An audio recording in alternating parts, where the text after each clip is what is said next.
What's good, everybody? My name is Brandon McCollum, also known as emcee, and this is Nice Minds. I am joined by a very, very, very special guest today. My homie, I've known him for about 15 years.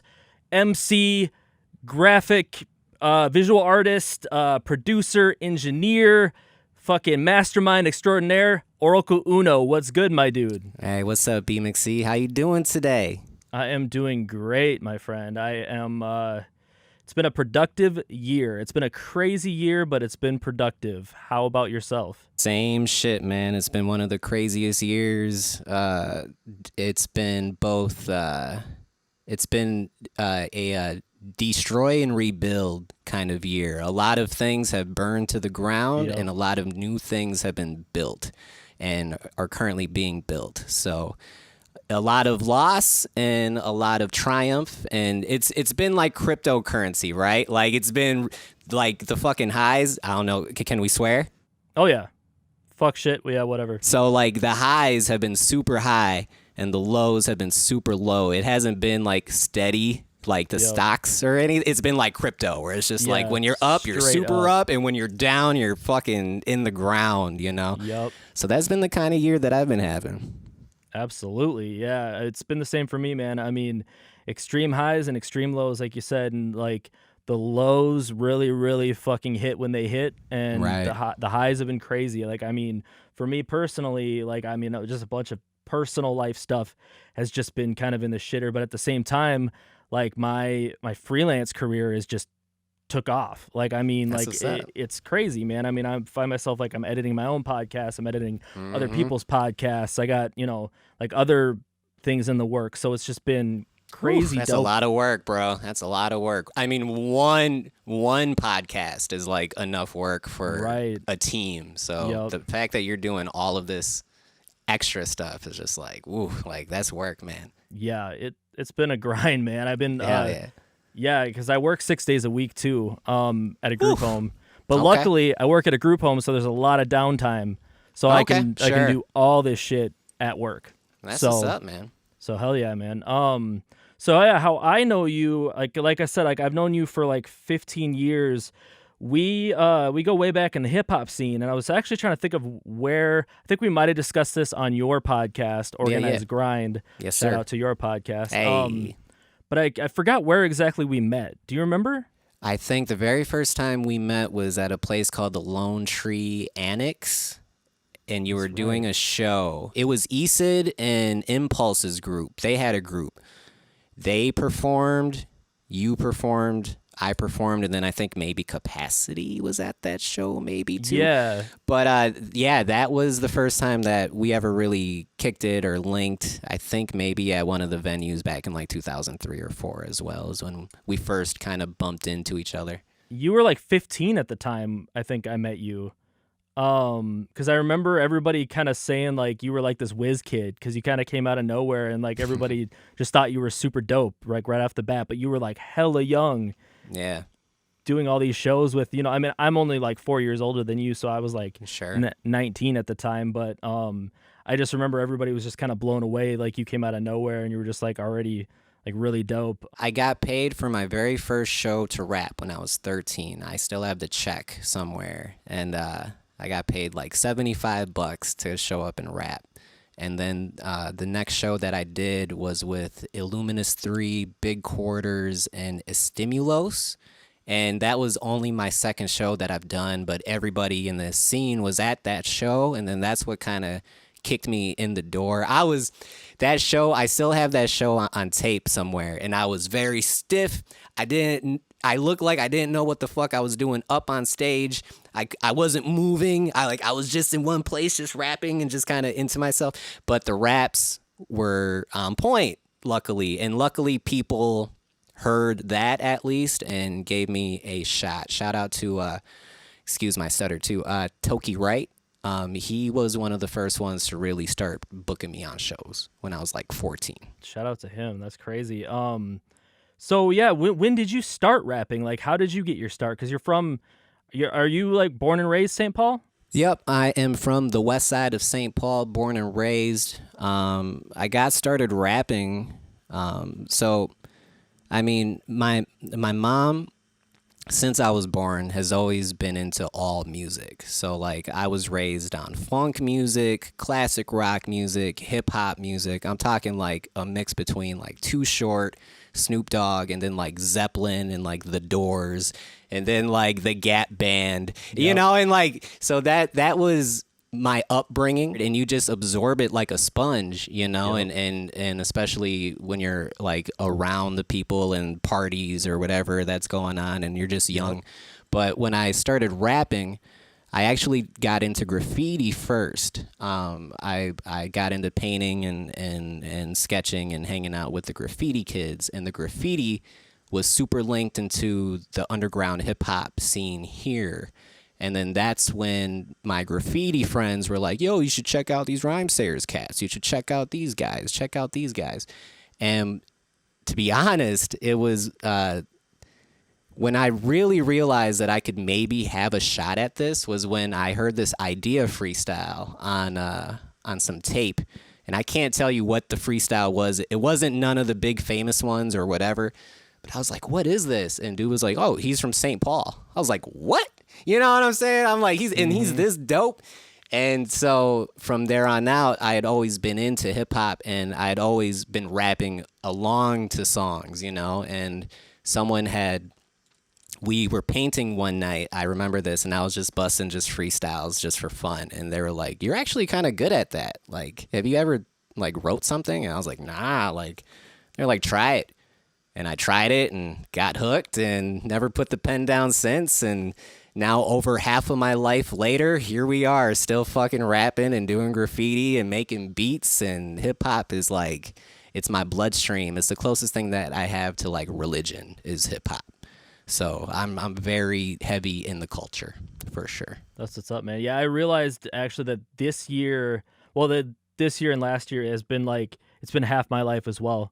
Because I started when I was 17, like really doing it. Sure. And like 18 when I started making beats and shit. So I'll be 36 this year, so literally half my life. And it's crazy, bro. Like it's wild to think about. We've been doing this forever, man. It's yes, crazy. Sir. So yeah, then like when you started getting going, then you started Graff Roots Media, and yes, sir. That's always been your brand. And like the last year or so, like, I mean, well, you've been doing it for a while, but you got into doing like custom canvas work and stuff, like painting like skateboards and canvases and shit. How'd you get into doing that? Yes, sir. I've always done canvases and stuff like that just for fun, but it was maybe 2013, I want to say now. And my little cousin Cleo, shout out Cleo, she was graduating from high school. And I didn't have a graduation gift, and I was broke as fuck. So I was like, I'm going to paint her name on this canvas. And so from that very first Clio canvas, she was the first one that kicked it off. She's like number one, first canvas, right? I've done hundreds since. I number them all each year. But from that point on, word spread, and people saw that canvas and were like, well, can you do one for me? Can you do one for me? And so now I'm like, all right, well, how much do I charge for this? How much? And ever since that, it's been what we see now with doing skateboard decks for like Wayne, and I've done crazy. I've done some art for some Packers and some movies and TV shows. And so all thanks to my cousin Cleo and me being broke as fuck and just being like, I need to get her a gift. I'm broke. I'm just going to paint this. That's where that got to. And to be honest with you, I was already deep into music by the time that I did that. And within the first year of art, my art, like if it was a fucking graph, like the art skyrocketed while my music was still kind of just like, yeah, you know, and that kind of opened my eyes too. Like, oh shit, like there might be something here with this. And so I fucking hit the ground running with it, man. That's fire, man. I mean, yeah, everything I've seen, and it just reminded me, my brother skateboards, or like used to skateboard, and I'm probably gonna have you. I'm gonna pay you to do a deck for him, I think, for his birthday. Hell yeah, I got you. But that's been super dope to see, man. Like your growth with that. That's crazy. So have you actually like been seeing the work on TV shows? Like have you seen it on TV and stuff? So right now, Punky Brewster on the Peacock Network, they just did the remake of that, and they bought skateboard decks. So I've only watched a couple of the episodes, trying to get a little screenshot so I can shamelessly self promo that shit. You know what I'm saying? To the fucking moon and back. But I haven't been through all of the episodes yet. But I'm on Punky Brewster, and then I am on excuse my stutter again, The Gifted, which is a Marvel TV show on Fox as well. But I think they only had 2 seasons and then they got canned. But I'm on that show as well. Hell yeah, man. That's what's up. And then Wayne has 3 skateboard decks right now of mine as well. So he's like one of the bigger collectors of my art currently, which is pretty crazy too. So shout out to Lil Wayne. He bought 3 of them? He has 3 of them in his possession right now. He got 1 to begin with, and then a couple months later, they reached out and got 2 more. One for his liquor brand, Bamboo. That's incredible, man. I pretty mean, dope. That's pretty high level shit, man. Thank you. It's pressure. That's for sure. Hell yeah, I bet. So yeah, I mean, other than that too, I know that you've been doing a lot of like engineering for people and stuff too, and you engineered and produced Mujah Messiah. Yes, and sir. You guys did like a remake of Colors. Yeah, man. About COVID. Yeah, so talk about that. You guys got retweeted by Ice-T. Ice-T, bro. Yeah, that was the same week that I sold 2 more decks to Wayne too. So in that 1 week, I sold those skateboard decks to Wayne, and then Mujah and I got retweeted by Ice-T, which is crazy. But COVID, I gotta give all of the props to Mujah, man. He fucking hit me up. He's like, "Hey, bro, like I got this idea," and it was him. Instead of colors, I'm gonna say COVID. Can you do something for me? And I was like, yeah, sure. And so I originally tried to just sample the Ice-T joint, and it didn't work for whatever reason. So I had to go through my synthesizer sounds and my bass sounds and recreate everything that you hear from scratch on that remix. So the bass, the synthesizer, and all of the drums are completely played on my keyboard. And I did the track, and as I'm doing it, I'm sitting there, I'm like, yo, this is such a classic song, right? Like, I almost feel blasphemous. Like, what the fuck would Ice-T think? As I'm, like, making this beat, right? I'm like, what the fuck would Ice-T think about me recreating one of his classic records? You know, I'm like, and I'm doing these new kind of Neptune-sounding drums on the shit, and I'm just like, I hope I'm not pissing nobody off. Just thinking in my head and shit. And so I made the beat, sent it to Mujah. Mujah's like, yo, he fucking sends me the vocals back like immediately. He was hyped. And we put the record out. And then the next day, the tweets started to garner like some attention and whatever. And there was this comment like, Ice-T needs to hear this shit. And it got like 20 some thumbs up, hearts, whatever you call it on Twitter. And then the next thing we know, I get a text from Mujah, and he was like, yo, like, did you see? And I'm like, what? Yeah, I see it's getting some love. He's like, nah, like, check Twitter. And I look, and fucking Ice-T with the... And, like, the cool thing about the retweet is that he didn't just simply retweet it. Like, he actually typed, like, yo, the homies killed it on this COVID remix or whatever. And, like... And then at that point, you have, like, 1,000 plus of his fans commenting on Minnesota shit, and they're just like, this is fucking crazy, you know? And it was huge. So shout out to Ice-T for the retweet. Shout out to Mujah. Been working with him closely for like, I don't know, the last 4 years. But I've known him since I was a teenager, and we go way back like cook crack, you know what I'm saying? So shout out to Mujah. That's my guy. Dude, yeah. I mean, I don't know Mujah personally. I've never met him or had a conversation with him, but I've been a fan of dude's work forever. I mean, the dude is one of the best in Minnesota, hands down. He's easily one of my favorite rappers of all time. Yep. Like fuck locally. Like he's up there. He's easily in my top 20 of all time.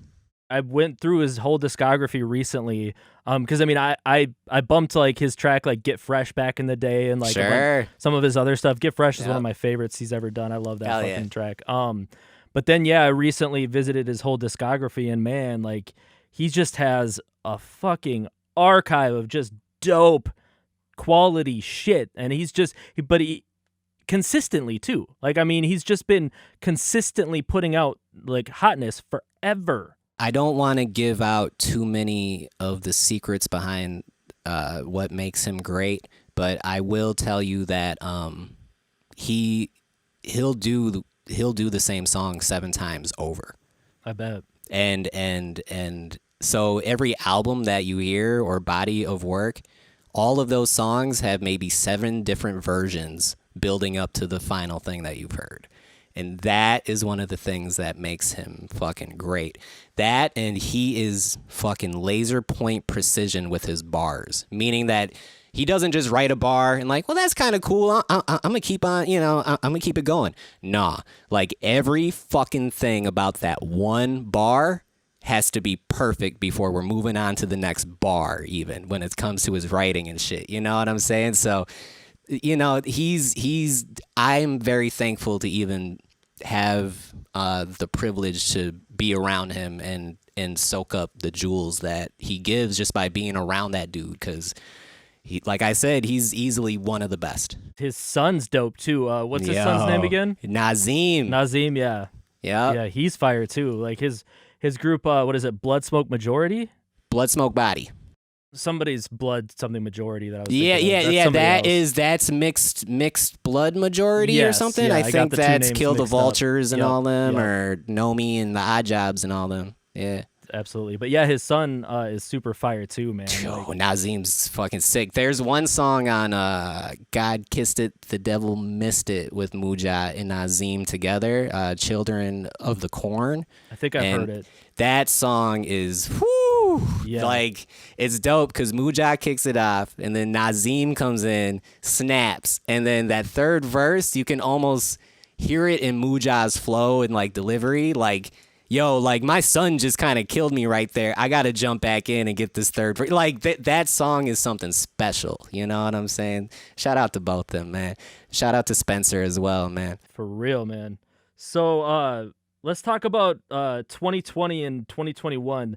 Like when this COVID shit first dropped, like when it first happened, like what was going through your head? Like what kind of setbacks did it present? When COVID hit, I had organized Grind the podcast going, which was my podcast highlighting just local people in the scene and just friends of mine really that I've grown up with and that I want to share their stories. The last episode that I did was with Big Jess, and this was before we did Vibes Up together. That's what led to Vibes Up, was that podcast, was him coming through to kick it, and then that led to Vibes Up. But that podcast, it was me and Big Jess, and we're both talking like, yo, like lockdown just went down. You know what I'm saying? Like, we don't know what the hell's about to happen. I was working an accounting job that was gone. The podcast stopped because I wasn't having people over. Once again, excuse my stutter if I stutter here, but I'm type 1 diabetic. And so it was when COVID first hit and people were like washing their groceries because they didn't know what was happening. Like, it was freaky because it was like, this could be the end of the world. You know what I was like, who the fuck knows? Yeah. But yeah, man, I lost the full-time job. The podcast came to a pause, and it was a couple months later, George Floyd was murdered, and I live in South Minneapolis right off of Lake, and I'm about 6 blocks away from the precinct that got burned down and the Target and everything else. And so COVID hit. April was like, all I'm doing is playing my Nintendo Switch and Xbox and just kind of like, I don't know what to do. Mm-hmm. And then May hit and George Floyd died. And then fucking the summer was a war zone of just like epic proportions of like guarding the apartment and checking in on homies all across the city, like at 3 a.m. on the phone, just like supporting each other because we're tired, but we can't sleep because we might get broken into or whatever, you know, like it was some shit.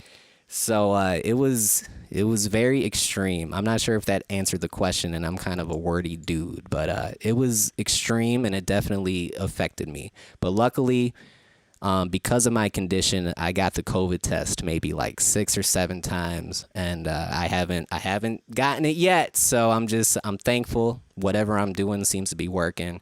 So I'm very thankful for that. You've been very open about your stutter and your diabetes, and I really appreciate when people are very open about mental hurdles and stuff like that. And I like to address those type of things on this podcast. Yeah, man. What types of setbacks have those two things in particular have you had to get over, like mentally, and how have you gotten over those? Well, with the stutter, I've had a stutter since I was talking in life. So, 3, 4, 5 years old, it was bad. Like it was just bad. And the one thing about the stutter that people kind of confuse is that it's a physical thing. It's not a mental thing. So I always like to say it's the best bullshit detector ever, because if I meet someone for the first time and I get good vibes and I stutter and they're fine with it, I get good vibes. And then there's people that will hear me stutter. They don't know me. They don't know anything about me. And they'll start talking to me like I'm fucking special, man. You know what I'm saying? And I'm like, you don't really get it, and you're kind of an asshole. So, but with the stutter thing, it took a lot of personal work for me to kind of learn how to jump and jive when it picks up. Like, I've had to learn how to take a deep breath and catch myself, and I've had to teach myself all of these tricks to make it smoother. But the thing about it is that it changes. So I could master the thing that's been troubling me, and then the next day I'm stuttering on my D's, or I'm stuttering on my E's or my O's, or and then I have to learn a brand new trick again, and now I'm stuttering again for a month or 2 while I'm trying to learn this new trick. And then, of course, just fucking communicating. It's one of the most frustrating things, especially for someone like us, that we have a lot of thoughts, and we think.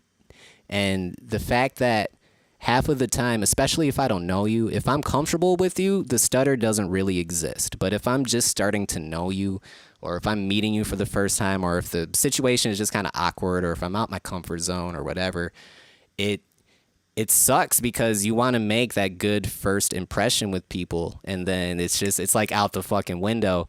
But it also, it kind of humbles people, and it also helps with the fact that it lets people's guard down at the same time.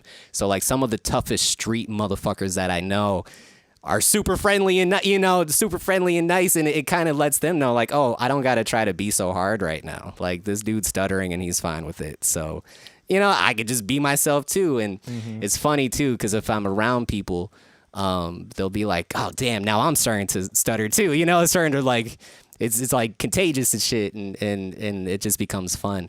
But like, as far as like getting jobs, it's a huge obstacle and roadblock, and just whatever, man, like just trying to talk to people.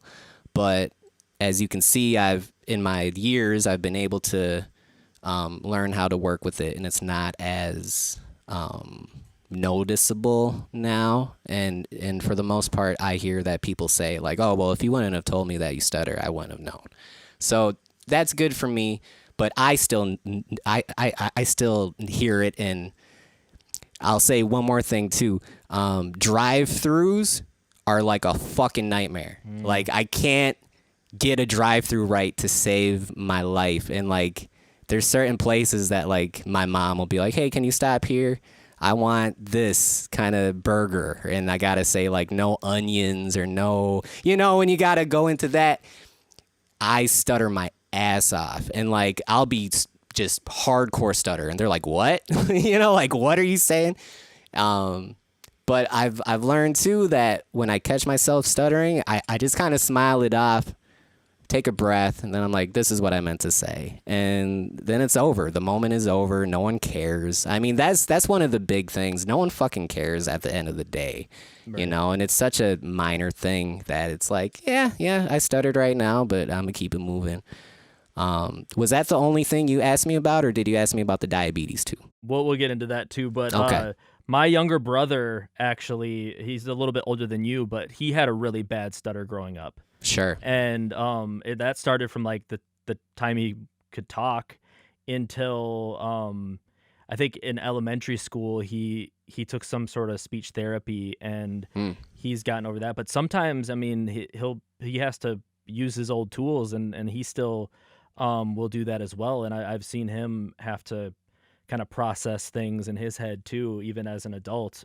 And it's like I said, it's a physical thing. So what happens is your throat will literally close up to where the air won't release from your lungs, and that's what causes the blockage. And you're just trying to get the word out with the air, right? But the air doesn't want to come out, so it just fucking, gets stuck there. I'm trying to stutter on purpose right now, and I can't do it because I'm in podcast mode and shit. Right. I'm kind of zoned in, but that's what it is it's a physical chest and throat thing that happens, and anxiety makes it worse, stress makes it worse, and then just being excited or thinking too fast. Like I always feel like that too. It's like our fucking minds are just moving so fast that our body can't keep up with trying to communicate it.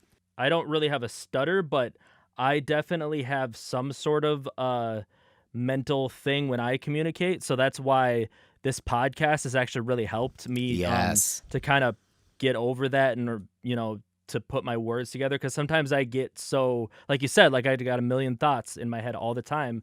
So yes, sir. My sentences don't come out as fluid as I would like them to be. And they're very like fragmented sometimes, I feel like. And yes, sir. So I've had to really just kind of think about what I'm saying a little bit harder, and focus on what I'm saying. And just one more thing too, hip hop is one of the only ways that I can communicate with no stutter, because when it comes to rapping and a beat, it's nothing. I never stutter. I never it flows. You say you're flowing when you're an MC.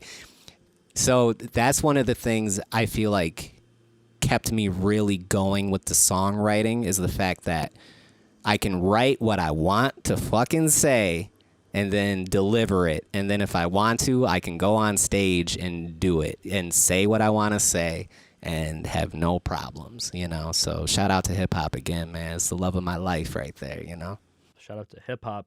And then, so your diabetes too, like that's gotta be like hard, man. I can't imagine. So how long have you had the diabetes, or has it been a lifelong thing? Yeah, no, I was diagnosed when I was 18 years old. I think I was in my second year at McNally Smith at the time, and I was about to release my 4th album, and things were going good, and I'm in college and just being a young little rapper kid, and then one day, like I got the most intense like dry mouth thirst, and I remember I was trying to roll something up, right? And it was like sandpaper against my tongue. Like, and it just wouldn't close. And so I went into the hospital, into the ER, and they're like, "Are you diabetic?" And I was like, "I'm not." At the time, I didn't even understand what it was or what it meant or anything. And they're like, "Well, now you are." And I was like, "What?" And they're like, "Yeah, we're going to keep you here." And then so for the next 3 days in the hospital, like they're educating me on how to shoot my insulin, how to check my sugar, what I need to eat, what I can't eat. And at the age of 18, I mean, I thought I was on my way to like the good life, you know what I'm saying? I'm like, yeah. So that was really like soul crushing to go through as an 18-year-old, because it felt like my life was over. But I'm almost 32 now, and I gotta say, it's much more manageable now, and the technology that's out now, I'm grateful to have diabetes in 2021 versus having it in like the 50s, because it was like, yo, son, you're just gonna die from this shit, like back then. So now it's much more manageable. The insulins are better. I mean, I could go on a whole fucking rant about the healthcare here and how there's more money in the sickness than the cure and all that shit, but we'll save that for another time. But as far as rapping and everything else, as far as the life that I lead, working the day job and then working all of these kind of side jobs that I have, I've been able to do it, but I have to say, the days that I do get sick, where it's a week, I lose the week because I'm too sick to function, everything piles up. You know what I'm saying? So now you have art that's been piling up. You might have a project you're engineering for someone. Someone needs beats or whatever. And so that's the one downfall. But I also think sometimes I just work too hard at the same time. And so I take those moments as all right, my body is telling me to chill the fuck out and don't do anything for a couple days, which sounds like a nightmare to me. Like every day I'm doing multiple things, but luckily it hasn't been too major of a factor, and the past few years have been better. So, it's something that I have to live with, and it's something that I manage, and I think I'm doing a pretty okay job at it. So that's all you can really do. I think you're doing a fantastic job, bro. I mean, you've been kicking ass left and right. Thanks, man. And I'm proud of you for everything that you've been through and everything that you go through, for all of the triumphs that you've had. So yeah, let's talk about the triumphs a little bit more. What have you had going on lately? Like, what are you working on? What's been your main focus as of lately? Yeah, man. So this past year, 2021, last year, we were talking about Mujah. I was watching him do his Mujah Monday movement the whole year last year. And I remember when I was young, I used to release music like that. I used to be as frequent as that. And so watching Mujah was like, yo, like, I have all this music that I've been sitting on for years. I need to start filming some shit, some videos, right? So I was like, all right, this next year, I'm just gonna, every month, I'm gonna make sure I have a video, new single, and not even worry about an album, like not worry about a project, because the way that I see it, you can do a 12-song project, right? You can choose to drop it all on one day, but give that shit a couple of weeks and people have moved on and people are talking about something else. And that's just the world that we're in right now. Or you can take those same 12 songs and make them last a full fucking year. And so that's where I'm at right now. Shout out to my homie Buck, KAC.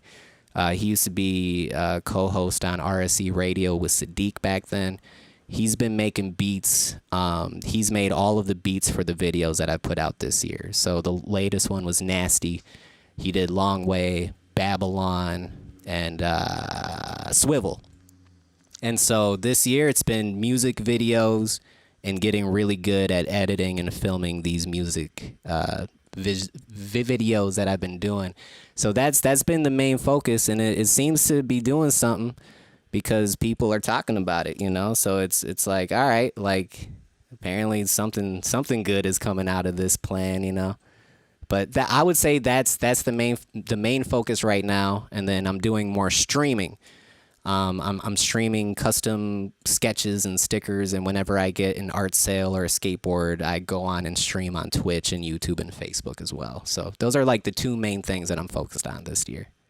That's dope. Yeah, to catch a few of your streams has been really dope. It's tied to like what you're doing, man, because I feel like it's really important. And it's hard, but at the same time, it's rewarding that artists these days have to have like a personal brand like that. We have to do kind of more than just make the music these days. We have Sure. we have to put out visual elements or have like a side hustle.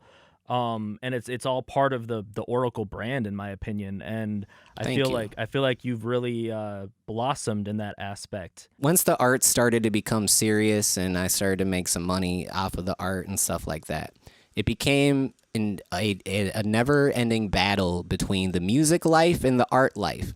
And so for a couple of months, music will be killing it. I'll be booked at all these shows. I'll be getting this attention or whatever, press. And then the next couple of months, I'm selling mad skateboards and canvases. And now I have no time to even focus on the music part. I have to bust out these canvases and skateboards right now. And so a couple of months. So for the longest time, for years, the art and the music have just been like duking it out back and forth. And with Twitch and streaming, it's the perfect platform for me to marry the two things, because now I can do art live while my music is playing. And then people hear the music and they're like, what's this you're listening to? And I'm like, oh, actually, I made this song. Check it out. And they're like, oh, shit. You know, and so I've only been streaming the past month, and it's been 1 month now strong. And it's been really cool. And like Twitch as a community, at first, I wasn't as sold, but the more that I'm doing it, the more I'm like, damn, like Twitch is where like you're going to gain your most loyal people that will always check you out no matter what. So I definitely highly recommend, like Twitch needs more hip hop. Like it's dying for hip hop. When I joined doing graffiti, I'm one of the only dudes on there right now doing graffiti. Which is like to be able to say that you're one of the only ones on a platform doing something is like, I'm going to take that, and hopefully 5 years from now, that'll be like Bitcoin, and it'll pay off that 5 years from now. Well, now all of these people are doing it, but I was one of the first, you know? So I highly recommend, if anyone is into hip hop at all, or making beats or making music or anything that you can kind of show people that might be fucking interested, get on there now, because I really feel like in the next couple of years, this streaming thing is going to be like the normal thing, you know? Yeah, I totally agree. I need to get back into it. Like when the pandemic first hit, I was doing like live beat cookups on Facebook and stuff. And, oh, sure, okay. And I did like 2 or 3 of those, and they went really well. But like the last one I did, I just had all these like lagging issues and technical difficulties. Sure. And I just kind of gave it up like at that point. And I like that's what I've noticed about myself a lot in the past is like I'll have some sort of hiccup or something, and then it'll kind of derail me, and I'll like lose my fire in my drive or whatever, you know? So, and that's something that I was actually kind of nervous about with this podcast, and we talked about this a little bit beforehand, yes. But you were actually one of the ones that has helped me keep that drive alive. Thank you. To do this podcast, because I can't remember exactly how it happened, but I posted something, and that you sent me a message saying basically like what like, forgive me for saying this, but what was the point of you posting that? And it got me thinking. I'm like, well, what was the point of that? And you know, like I kind of like explained it or whatever, because I was talking about like how much I had going on, and I was almost trying to say it to inspire myself and others, but at the same time, like, you made me kind of think about like how that was coming across. And if I'm being perfectly honest, at first my first natural instinct was I got upset and I got angry, and like it kind of drove me to want to kick ass with this podcast. Yeah, man.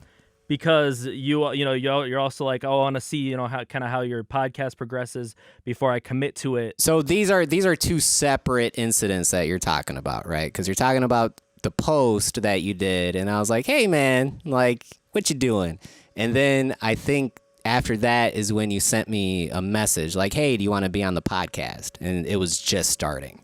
And I think that was a message that I was like, let's wait to see, you know, like, let's just wait to see if it continues and it turns into something, you know. And so, you know, if we could definitely put that out there in the public, you know, if you'd like to. But like I was saying with you, you know, with people that I care about, I've been lucky enough to kind of get a lot of game from a lot of people. And when I see people that I care about, especially in a professional realm, you know, or whatever you want to call this entertainment shit that we do, I I always kind of reach out the same way that they would with me and just be like, hey, bro, like, what you doing? You know what I'm saying? Mm-hmm. Like, you know, so that's why I hit you up. It was nothing personal or malice or to go against you or anything. It was just like, yo, like, there's levels to this shit, right? And I see you at a higher level than perhaps you see yourself. You know what I'm saying? And that was the main point that I was trying to tell you. Like, hey, man, like, you're higher level. And the way that you're talking, it seems like you're not convinced you're there yet. But you're there. You know, like, you're there. Like, there's no question about it. There's no doubt about it. And now that you're there, do your thing. You know what I'm saying? Like, be your best self. Like, there's no more worrying about, like, am I on? You know, like, are people fucking with me? Like, no, people fuck with you, and you're dope, and you're good at what you do, and you're on that level, you know? So no more wondering. Just do the best that you can now. You know what I'm saying? 100%. And that's what I was getting at, because it actually was all in the same like conversation with the podcast. Okay, so it was all like at once. And like but it really, like, it soaked deep into my brain, like, for a good month or like month and a half, and it was like right at the beginning of my podcast.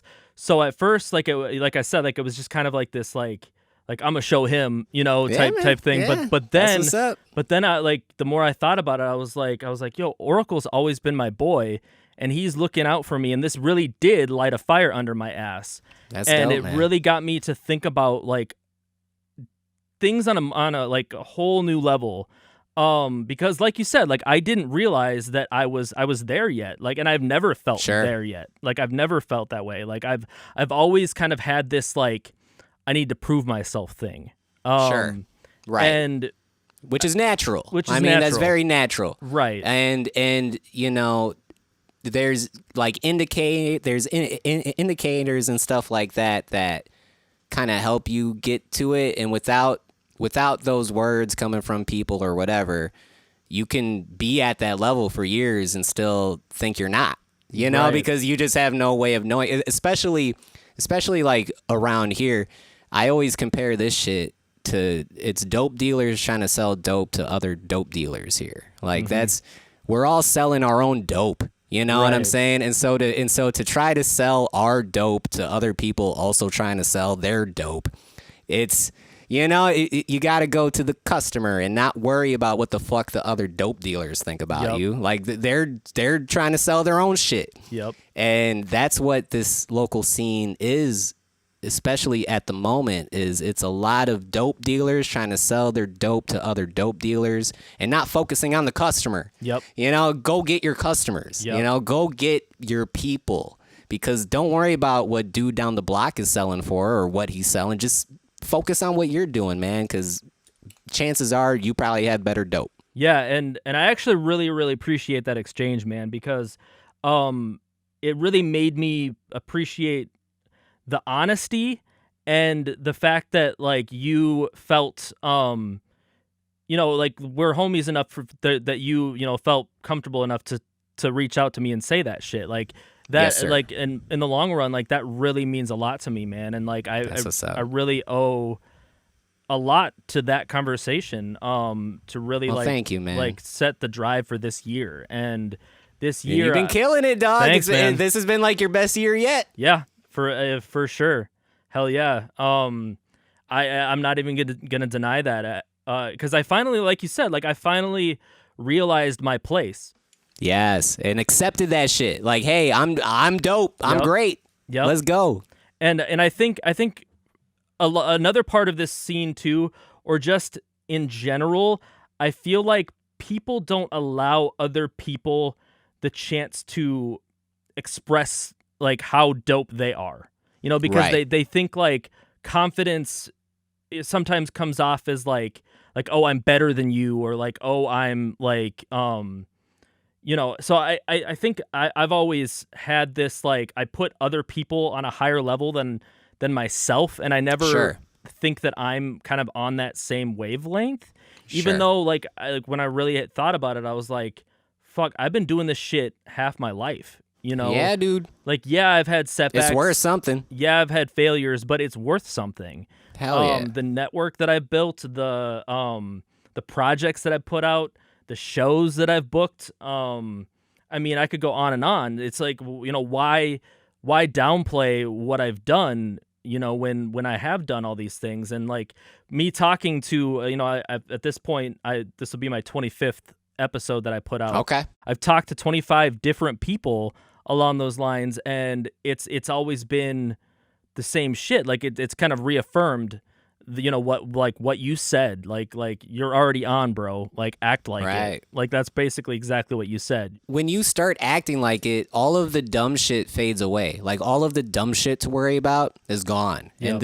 And then when you start seeing your friends worry about some of that dumb shit that doesn't matter, it sets off these alarms like, yo, bro, like chill. Like don't fucking sweat that dumb shit. Like you're dope. You know what I'm saying? And so, yeah, man. And one more thing about you that I think speaks volumes is the fact that you've been doing it for so long and you haven't fucked people over. Like, how many people can say that they've been in the same job for 15, 16 years and only have maybe a handful of upset customers in the 15, 16 years? Yep. So that's one of the main things. Like, fuck the talent, fuck all the dumb shit, fuck the views, fuck the likes, fuck all that shit. Being a genuinely good person and first of all, living up to your word, completing what you say you're going to complete. Like all of those little things, they mean a lot, man, because a lot of people will talk a lot of shit and start a lot of shit and never back it up or never end it and never finish it. And with you, you've been able to maintain your network because you've treated people good, you know, and like that's fucking gold. You know what I'm saying? Like that's the number one thing that is the most important thing, because believe me, I've seen a lot of highly talented assholes maybe be on for a year, but the assholery, I stuttered on the word asshole. That's the funniest thing too. Assholery fucked them over in the end, and they faded away, you know, and then you talk to people and they're like, yeah, you better not fuck with that dude because X, Y, and Z. You know, and I'm sure I have my handful of haters, you know what I'm saying? I've been doing it for nearly 18, 19 years as well. And I have a couple of people that I've had to, you know, fucking stand up to or cut off or whatever. Mm-hmm. So there's definitely the handful out there. But for the majority of my career, it's been the same thing, to where if I tell you I'm going to do something for you, if I'm going to produce an album and release it for you, that's exactly what I'm going to do. You know, if I'm going to book you on this show, that's exactly what I'm going to do. If I'm going to pay you this XYZ, that's exactly what I'm going to do. And I think that is the main reason for my success, whatever you want to call it. People like me because I haven't fucked them over, you know. Besides the couple of people that came at me sideways and whatever had to happen, happened, you know. But that comes with any business in life, you know. You're not going to get a clean track record doing it 18, 19 years. But for the most part, you know, I've treated people golden, and that's why people still hit me up to work. People don't want to work with you if you're an asshole, bro. True, you know, or if you don't get your shit done. So true that. Congrats to you, man, though, for real, man, because it's been really fun. Because I noticed it. I noticed the switch after we talked. Yep. On how you carried yourself and stuff like that. And I was like, this motherfucker's killing it. Look at this dude. Yep. You know what I'm saying? Dude. So it's very happy to see. Yeah, man. And that's another reason. I mean, not only have we been homies and you had me on your podcast, but that's another reason I wanted to bring you on today. Because I just felt like, you know, I owe a lot of that to you and our conversation and stuff. And yeah, what you said really struck me too, with like the fact that I do deliberately try to do good by everybody that I come in contact with. And I think an issue that I've had in the past too is there has been those handful of people, but I know all of those handful of people that like, you know, don't really favor me, or like, right. You know, that I didn't, it's gonna happen. I didn't deliver, like I wanted to, you know, past business partners and relationships and stuff like that. Sure. And the the issue that I've had over the last like 5 or 6 years in particular, since I really started Nice Guy Entertainment, was like those like 5 people, and like overthinking those 5 people, and over analyzing, and maybe putting that too high on a pedestal, of like Sure.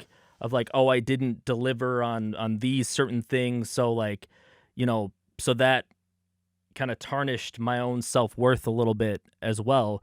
But it's like, but then, those 5 people, I have like how many other people that, like you said, like I did deliver on, I did, do see me as like there's you a lot see of me, them. and there's a lot of them. There really is a lot of them. And when I really think about the positive impact that I've had on other people and other people's lives, I mean, it's deep. Yeah, and it's definitely human nature. I mean, if you put out a video and you have 200 thumbs up and you have 2 thumbs down, you're going to look at those 2 thumbs down like, who the, but Right. those 200 people love you, man. Like, why are you even worried about those? Why are you even 2 caring thumbs about down? those? Like, yeah, Look man, over fuck here. 'em. Yeah, you got all these dope people over it- here, and all these like, a few, Right. bad eggs Right. or whatever Straight over up. here, Yo, that's one of the things that pisses me off about artists, especially in town, are the ones that will use their platforms to talk down on the people that are their supporters, because they're addressing the 1 or 2 or 3 people that don't fuck with them, but your entire platform is reading you. And so when Right. you're making these statuses like, you guys don't support me, you don't Oh fuck yeah, with me. I hate that shit. Well, you're Yeah. only. I know that you're trying to talk to the 1 or 2 haters, but the rest of your supporters are reading that shit like, well, what the fuck? We fuck with you. So does that not mean shit to you? And then it makes people not want to fuck with you, because it's like, all right, well, all you do is address how we're not fucking with you, but we are. I thought we were, but I guess we're not doing a good enough job for your ass. So and it's just so that's one of the major poisons in the local scene that I see a lot. Is just people so caught up, and they'll use the platform that is meant for their supporters to address their haters. And it's like, no, you're not. You don't go to the party to talk shit to the people who showed up to your party. You know what I'm saying? Like, so yeah, man, it's definitely focus on your lovers, man. And the haters are gonna come. You're gonna have haters, and if you do, that means you're doing something right. That means you're reaching a wide enough audience that you reached outside of your comfort zone and found someone that doesn't like you. That's a good thing. That means you're getting out there more.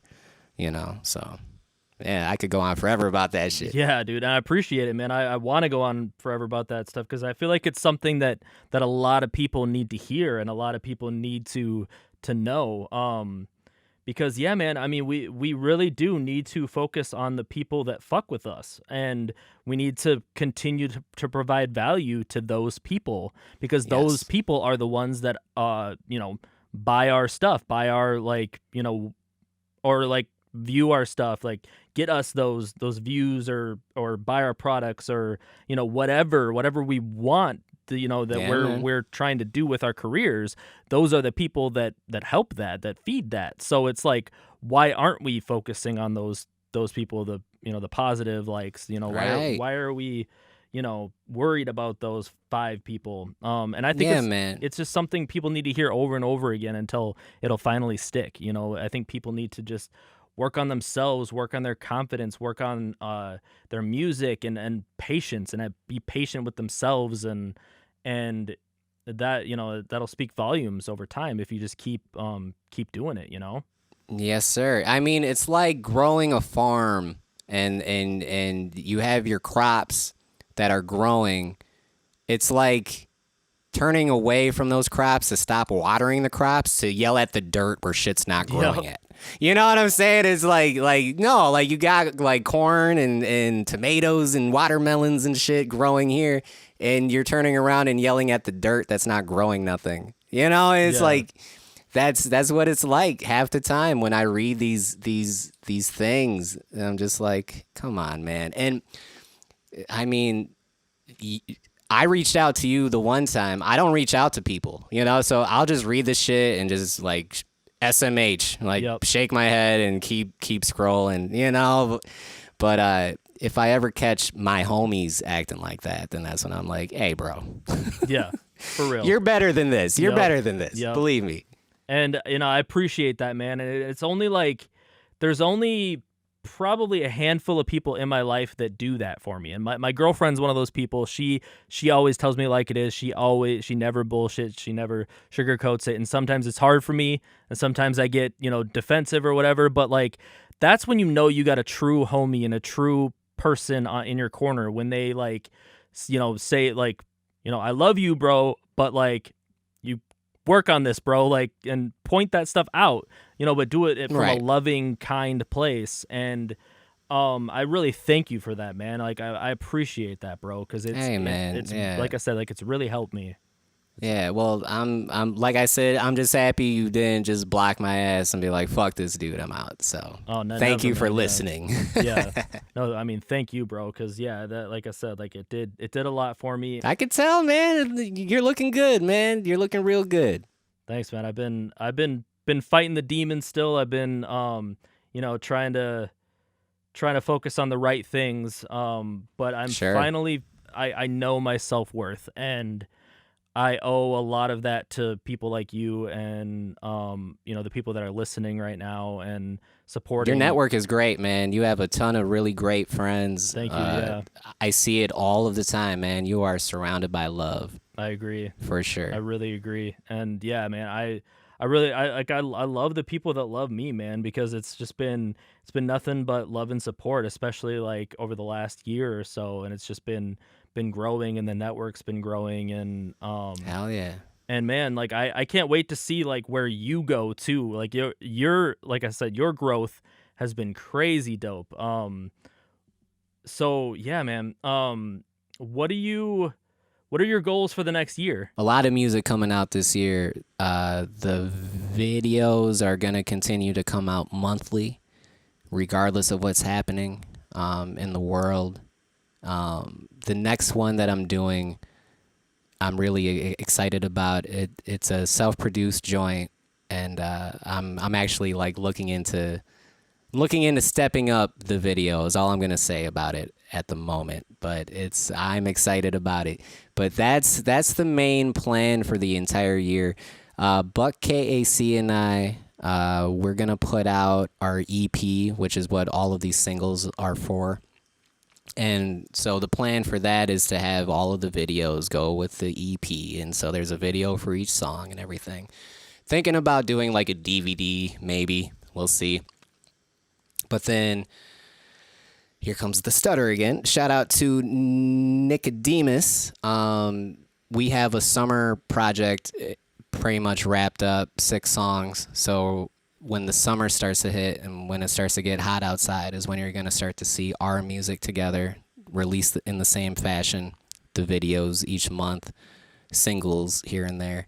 But that's basically the plan for the music, is to just keep the videos going. I'm directing all of these videos. I directed one for Mujah Messiah lately. Oh, nice. I haven't heard that name in forever. Mujah Messiah, I just did this like cinematic video. It was all his idea. I just shot it and did the editing and shit. But it's like a mini movie. I'll send you the link when we're done. Because he's from the DU Nation days, right? Yay, DU Nation. Hell yeah, man. Yeah, nah, he's a fucking OG around the scene. I mean, he has songs with everybody that you could think of. He's been around, man. He's originally from Chicago. He's a solid dude. It's a solid dude. But with the videos, I mean, that's pretty much it, is just keep releasing this music. And that's the plan for the year. And then Big Jess, the Vibe Up project that came out last year, I still want to put that out on vinyl. So it might not be this year, but maybe next year for the anniversary, the 2-year, finally put out the 12-inch for that. So, I'm just cooking, man. I'm just in the kitchen cooking. How about you? Man, well, I'm continuing to do this podcast. I hope that grows. I've also been doing sample packs for the last almost a year now, since the summertime. So I plan on doing a lot more of that. That's dope. So, all right. So what goes into the sample pack? Like, are you recording these sounds live, or like what makes your sample pack unique versus like the competitors? It's interesting because I went to IPR for longer than a lot of other people did. Because I went part-time and I did 2 degrees. So, and that Okay. was spread over like 5 years, 5 or 6 years, that I did 2 degrees. But in that time, I had access to IPR for pretty much that whole time. So I Sure. was like literally from 2014 to, well, my mom got sick in 2018, so I kind of slowed down. So like from like I'm sorry to hear that. 2014 to 2018, like for that 4 years, I was like constantly in the studio nonstop. Whether it Nice. was like just doing sessions for the different rappers that I had involved with Nice Guy Entertainment, or we were doing like my projects, or we were doing like a promo for a show, or like whatever. Like I was just recording. So I Sure. have I was able to, like, my very first sample pack that I ever did was with it was just like for fun. It was sessions that I had with vocalists, and I just literally, like, with every session I have with a singer, I'll have them do ad lib takes. So like I'll just have them Okay. sing ad libs over like the whole track, and then I'll just kind of Yeah. comp it and figure out what I want to use and what I don't want to use or whatever. But in those takes, like, I'm like, damn, I have some fire here that like I can use, like, pitch it up or whatever, and like Hell so yeah. so I hit Hell all of yeah. them up. I had like 5 different singers, and I made a sample pack of like, I don't know, like 200 different like ad libs or something, amongst like Okay. 5 singers, and I hit them all up. Was And this the first one? This is the first one, yeah. This was early, Okay, okay. early 2019, late 2018 that I did this. Sure. Okay, And yep. So I hit everybody up, and I was like, hey, I used you guys' vocals. They're basically just like ad libs for takes that you guys did. Would you mind, if I use this and just gave this out for free to producers? And all of them were like, hell yeah, that sounds cool. Yeah, that's dope. So that was the first one, and that my buddy, his name is Brandon as well. Him and I were like starting to get together and talk about different things that we wanted to. TikTok? No, I know him though. Him and I actually used to be coworkers at a group home, so that's funny. But no, it's a different Brandon. Got you. Sorry about that. Oh yeah, I it's all just good. wanted to check. Brandon Jacobson is his name. So him and I were like having meetings at whether like IPR or like his studio that he was working out of called Taylor Sound. We would have these different like sessions and meetings together, and we were talking about, like, and he's like, oh, I've always wanted to do sample packs too, and he had heard the one that I did, and so we kind of built the idea based off of that, because we both kind of wanted to do it, and we were like, well, he had this name, Sure. Yeah Dude, and I had Nice Guy, and I was like, well, what if, I have Nice Guy Entertainment, what if we did like Yeah Dude samples? And that was based off like a name he already had for like his record label that he didn't end up going through with or whatever, or he had like a band name or something. And so then we built it off of that one pack, and we decided to just start making more, and we brought my buddy Ben involved. We got him involved, and then we just kind of built it from there. We started like, we were like, okay, we want to do like a summer vibe. So let's do 10 sample packs that all have like a summer theme. So then we did that, and then we got our buddy Derek involved, and then the fall we did like another like fall where we did like dark, like Halloween, like trap vibes, and then we did another one that has like a winter theme where we did like 10 more sample packs. So literally we did like 30 sample packs within like August to December. I mean, we were working on it prior to that, but we released between August and December. So yeah, the future right now of that is kind of like, it's still kind of a question mark on that, but we're just kind of experimenting and seeing what works. And we're having a lot of fun doing it. So we plan on building off of that and hopefully taking that in new and interesting directions. But you also asked, what makes it different? Yeah. And I would say the fact that, like I said, like I went to IPR and I have sessions with different musicians, like saxophone players and viola players and different, amazing vocalists, and some sample packs, like when they just start out, they don't have that, they don't have access to those things that I had. And I also do really unique things. Yeah, that's tight. Where like man. I'll hear like a weird sound that happens in these podcasts that I edit, and Okay. like it's, you know, normally somebody would like delete that or whatever, and I do delete it, but before I delete it, I export it and I like save it, and I've got like all these like really cool like lo-fi drum sounds off of that, and like crazy little weird vocal things that like will just be like in the background or whatever, and you know, I've made like lo-fi drum kits off of that and shit like that. So it's just different things that people wouldn't even think, like people wouldn't even like Sure. like know of to want to make a sample pack out of those. That's tight, Yeah. man. Thanks, man. I love that shit. Yeah. So yeah, man. I've been doing that and these podcasts, and I've really kind of made a almost like almost as much as my day job, I've been editing other people's podcasts. Sure. So that's really grown this past year. I have like mad clients with that stuff. That's dope. And it's just Very been growing for that. Yeah. So just different audio stuff, man. Sure. So if I can ask, what's one of the biggest things that you've learned since you've started this podcast? I learn a lot about myself in each episode, pretty much. You know, whether it be just like somebody giving me a different perspective that I didn't even think of with myself, or like reaffirming that I'm on the right track. And it's really like made me realize that I got this. I do need to start thinking of myself like as equal to others, you know, that I've been doing this for so long. And, you know, I was so worried starting this podcast. I was like, I booked like 20 people right off the bat. I'm like, oh, am I going to keep this up? Is it going to be good? And, you know, I realized that as time goes on, I'm getting better with it, and like it is good, and I got this. Like everything that I've set out to do, like I figure it out, you know, and that's really like what I've had to learn is like I need to stop, you know, doubting myself and stop doubting my ideas, you know, like, you know, I believe in myself and my abilities and what I'm setting out to do, and that my ideas are good.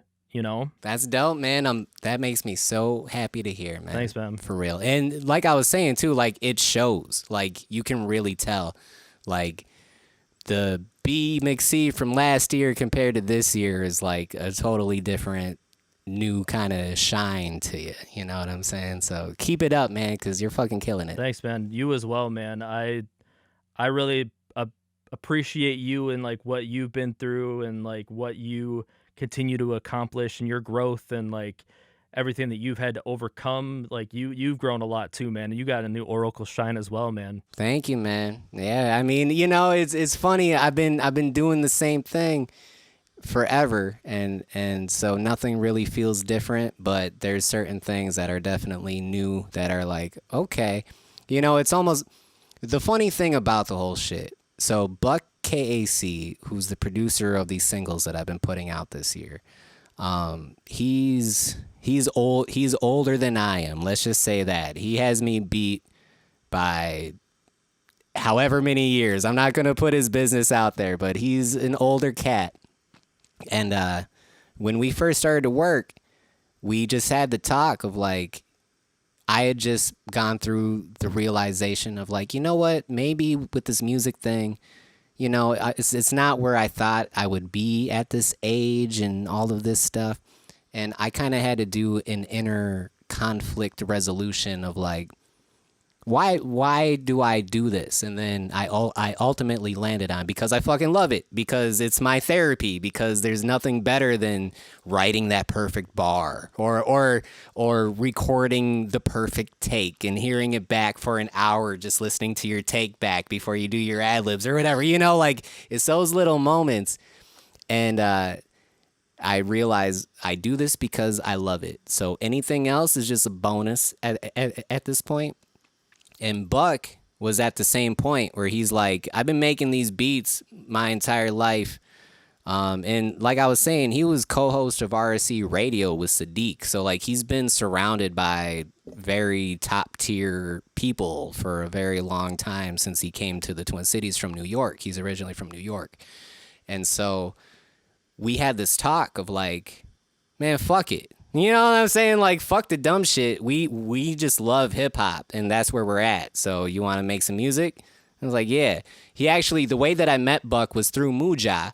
Mujah did an Alexi tribute or Lexi did a tribute for her. R.I.P. to Lexi. Yeah. But he did a tribute to her on one of his beats. And then that's when I learned about Buck. And I went to his Instagram page, and he had this video of the Babylon beat. The beat for Babylon was on his Instagram page. And I'm like, what the fuck is this? You know what I'm saying? Like, what's up with this, though, bro? And he sent it to me, and then we started to chat. And me and him both were at the point where it's like, you know, like, we just do this because we love it. So let's just have some fun. And I basically took myself, I was like, I'm not in the competition no more. Like, I'm not in the running for top MC, Twin Cities, whatever the fuck you want to, ranking, whatever the fuck you want to call that dumb shit. I was like, I ain't concerned about it. Buck's not.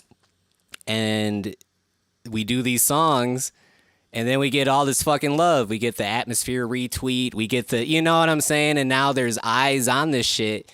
And me and Buck just had the conversation of like, we're kind of done with the competition part of this. Like, we're just doing it because we love it. And now there's, you know, these fucking rap lists coming out, and I'm being mentioned with Prof and Mac Irv and Mujah and everything else. And now it's like, fuck, like the moment that we thought we were going to retire and ride off into the sunset, now it's like, now we're training for day one all over again. And we're just like, oh shit. You know what I'm saying? Like, what do we do now that people like this shit? But I think that's one of the major lessons of put all the bullshit aside. Fuck the bullshit. Fuck the views. Don't do it for the likes. Don't do it for the views. Don't do it for the retweets. Don't do it for none of that shit. You either do it because you love it or you don't, and you have to accept it. And whatever happens is a bonus off of that. Yep. You know what I'm saying? So with you, even if you weren't getting paid, even if you weren't, you know, generating likes or attention or whatever you want to call it, you would probably still be doing this because you love it. Yep. Right? Like, there's something about this audio shit that just like eases our brain and puts us into this comfort zone of just frequencies and getting the right mix and, you know, making it sound as crisp as possible. Absolutely. And you know what I'm saying? And just knowing that you love it is enough. And everything else that comes is just a bonus. And the more that you love what you're doing and you put away the dumb shit, is when all of the fucking whatever you want to call it, accolades and attention and whatever the fuck, that's when it starts coming in, is when you don't worry about this shit. It's almost like, you know, if you're trying to date somebody, like you don't want to try too hard to get their attention, you know what I'm saying? Because it's probably not going to work out. But yeah, man, I don't know. It's just crazy to see like both of us were just like, we're done. Like, we're done worrying about this shit. And then that's when people want to start to tune in. Yep. You know, so it's like, all right, well then fuck it. They like what we're doing. Let's just keep on doing it now. That's crazy. That's super dope, man. That's important. I think a lot of people need to hear that too. Is like you have to go back to the why. Like, why are you doing this? Why are you doing it? Because you love it, because you love connecting with people, because you love the music, you love the frequencies, you know, like all that stuff. Like, why are you doing it? You go back to that and you only worry about why you're doing it and not anything else. And that's when things start to come together, like you said. And it's another thing, like you said, like it's about dating too. Like, when I've been with my girlfriend now for 10 years, when I was like 25, I was like, I'm done. Congratulations to y'all, man. 10 years is a long time, especially like with COVID and everything else. Like, if y'all survive that shit, like, y'all are solid. Right. Yeah. So, I mean, but it was one of those things where I was ready because like I just didn't care anymore. Like, I was like, I like this girl, but like I've been burned so many times. So I don't really care if I screw this up or not. Like, I'm just going to like roll into it and see what happens, you know? And like I was just kind of at a point where I was like, I'm done worrying about all the bullshit. and that's when like serendipity happened, and that's when the universe kind of like aligned, and that's when it always happens, man, when you're focusing on yourself and why you're doing something, and like, you know, realigning with yourself. It's something we all have to do. Yeah, man. Yeah, and to be honest too, I mean, once again to bring up Idea, R.I.P. But he has a song on the Oliver Hart album where he's talking about it's the one where he's in purgatory and he's arguing with the angel and the devil, and the moment that he walked away from it all is when he found heaven. That just clicked to me last year. That's crazy. You know what I'm saying? I mean, he was maybe 18 years old, 17 years old when he wrote that shit. And it just clicked to me last year that I walked away and walked straight across into heaven. You know what I'm saying? Like, just put it down, man. Like, put down. Don't go into shit with expectation. You know, of course you should have goals. Of course you should have things to strive for. I apologize. My cat is going crazy right now with the cat toy, and now he's in the window, so I think we're good.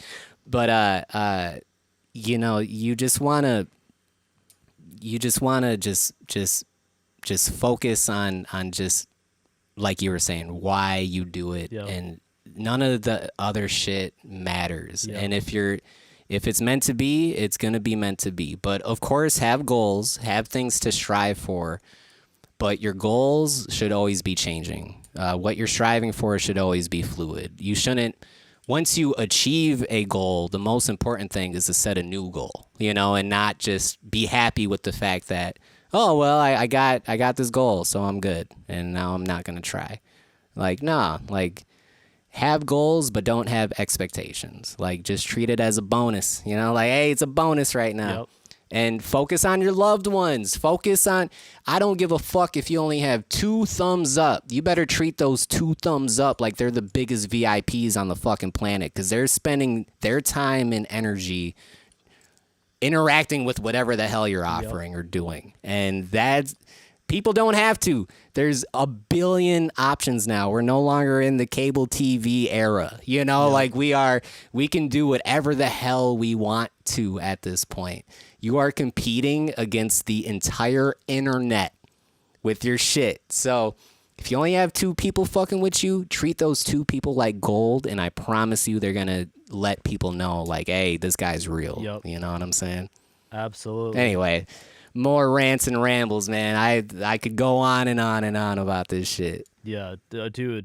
Yeah, those are all facts, bro, and I really appreciate it. Usually, I ask somebody what your last thoughts are, but I feel like that was the perfect way to close this out, man. Okay. And I will say that, like, I appreciate you, man, and I appreciate you too, man. Everything that you do, and I can't wait to see what 2021 and beyond has in store for both of us, man.